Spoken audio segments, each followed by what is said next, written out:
فأصحاب الميمنة ما أصحاب الميمنة وأصحاب المشأمة ما أصحاب المشأمة والسابقون السابقون. Хвала Аллаху, по милости которого совершаются благие дела. Я свидетельствую, что нет божества, достойного поклонения, кроме Аллаха, и что наш господин Мухаммад – его раб и посланник. О Аллах, благослови и приветствуй миром нашего господина и любимца Мухаммада, его семью и сподвижников. О рабы Аллаха, я завещаю вам и своей грешной душе бояться Всевышнего Аллаха. Бойтесь же его и повинуйтесь ему, ведь поистине Аллах с теми, кто богобоязнен и кто творит добро. Дорогие мусульмане, мы слышали, как муаззин произнес слова, что означают «спешите к намазу», «спешите к преуспеянию». Эти слова муаззин ежедневно произносит 5 раз, призывая мусульман к совершению молитвы. Всевышний Аллах и его посланник, мир ему и благословение Всевышнего, связали с молитвой преуспеяния в этой и последних жизнях. Однажды я слышал, как один праведник говорил в своей проповеди, как победит община, которая пропускает утренний намаз. Мусульмане, которые преднамеренно пропускают утренние молитвы, никогда не будут одарены победой. Приведем пример. Если человек ставит будильник на 7 часов утра, чтобы не проснуться на утренний намаз, который наступает в 3 часа утра, то это показывает, что человек преднамеренно желает пропустить утренний намаз. Ученые и праведники этой общины отмечают, что выполнение обязанностей утреннего намаза – это залог успеха и причина, по которой Всевышний дарует победу. А обязанность утреннего намаза – это своевременное выполнение молитвы и предпочтительнее, чтобы она совершалась коллективно в мечети. Всевышний говорит в Коране: «О верующие, если вы поможете Аллаху, то Он поможет вам и утвердит ваши стопы». Религия ислам зиждется на вере в Аллаха и его посланника, а затем на выполнении намазов, самый великий из которых – утренний намаз. Искреннее выполнение утренней молитвы служит признаком веры человека. Посланник Аллаха, мир ему и благословение Всевышнего, поведал, что для лицемеров самой тяжелой молитвой является именно утренняя молитва. Во времена сподвижников, когда кто-то пропускал коллективный утренний намаз, люди начинали сомневаться в вере этого человека, ибо на тот период, когда ниспослался Коран и среди них находился посланник Аллаха, мир ему и благословение Всевышнего, для людей не было уважительной причины пропускать молитвы, кроме как болезнь и тяжелое состояние, при котором человек не мог присутствовать на молитвах.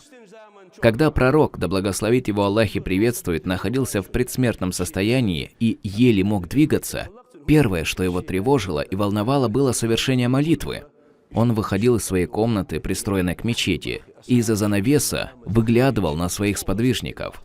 Когда же он видел их совершающими молитву, то приходил в сильный восторг. Последнее, что он завещал своей общине, были слова «намаз, намаз». Упомянем хадис, в котором рассказывается о наказании за преднамеренное оставление утреннего намаза. Посланник Аллаха, мир ему и благословение Всевышнего, сказал, что шайтан мочится в ухо того, кто спит до восхода солнца, пропуская обязательную утреннюю молитву. Некоторые ученые сказали, что этот хадис понимается в буквальном его смысле, другие же объяснили его смысл тем, что пропустивший утреннюю молитву просыпается, будучи изнуренным, слабым, с сердцем, которое не внемлет поминанию Аллаха. Второе наказание – это нерадивость и физическая слабость, которую он будет ощущать на протяжении всего дня.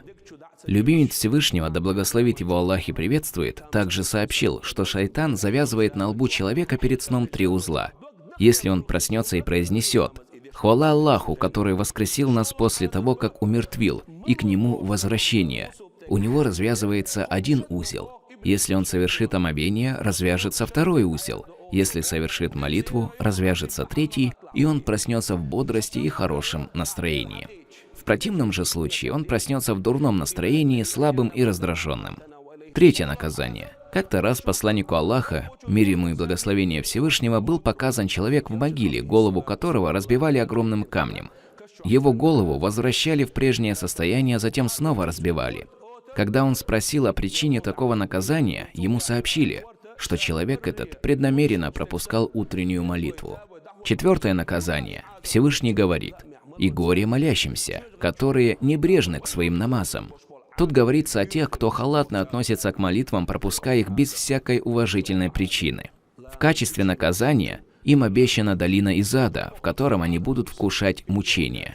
Пятое и самое страшное наказание для тех, кто оставляет утренний намаз – лишение возможности лицезреть Всевышнего Аллаха. Имамы Аль-Бухари и Муслим передают от Джарира, что однажды они вместе с посланником Аллаха, мир ему и благословения Всевышнего, увидели полную луну в ее истинной красоте и величии. Тогда посланник Аллаха сказал: «Вы увидите своего Господа, подобно тому, как видите эту луну.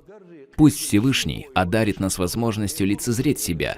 Затем он сказал: «Проявляйте усердие в совершении намаза до восхода солнца и после захода». Имеется в виду утренней и послеполуденной молитвы. Причина выделения этих двух намазов среди остальных молитв в том, что совершение утреннего намаза предполагает от человека искренней веры и желания награды от Всевышнего Аллаха, а также любви к Нему, подталкивающей человека оставить сон и устремиться к поклонению. Точно так же и послеполуденный намаз – это период, когда человек бывает изнеможенным и усталым от дневной работы, но из-за своей веры и искреннего желания достичь довольства Творца, он ставит поклонение на первое место и совершает молитву. Посланник Аллаха, мир ему и благословение Всевышнего, также сказал: «Тот, кто совершит утренний и послеполуденный намазы, войдет в рай». В другом хадисе сказано: «Не войдет в ад тот, кто совершил утренней и послеполуденной молитвы».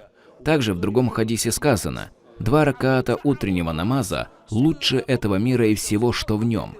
Большинство ученых пишут, что тут имеется в виду два дополнительных ракаата, совершаемых до утреннего намаза. Если эти два ракаата обладают таким достоинством, то что можно говорить о достоинстве самой утренней молитвы?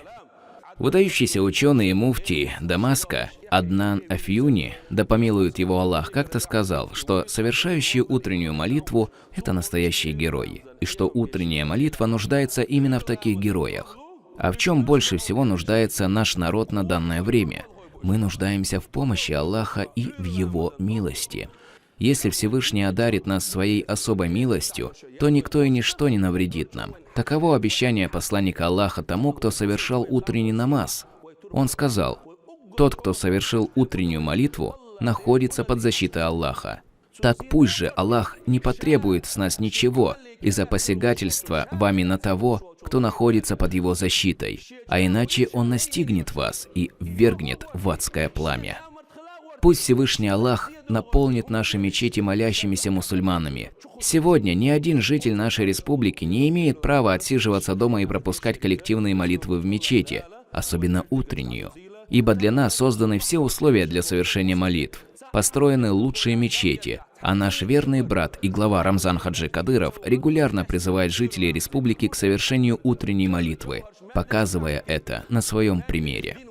Клянусь Аллахом, в мире нет ни одного правителя, который так трепетно относится к данному предписанию шариата и призывает свой народ исправно выполнять шариатские повеления. Это милость, за которую мы должны проявлять благодарность Всевышнему, Творцу.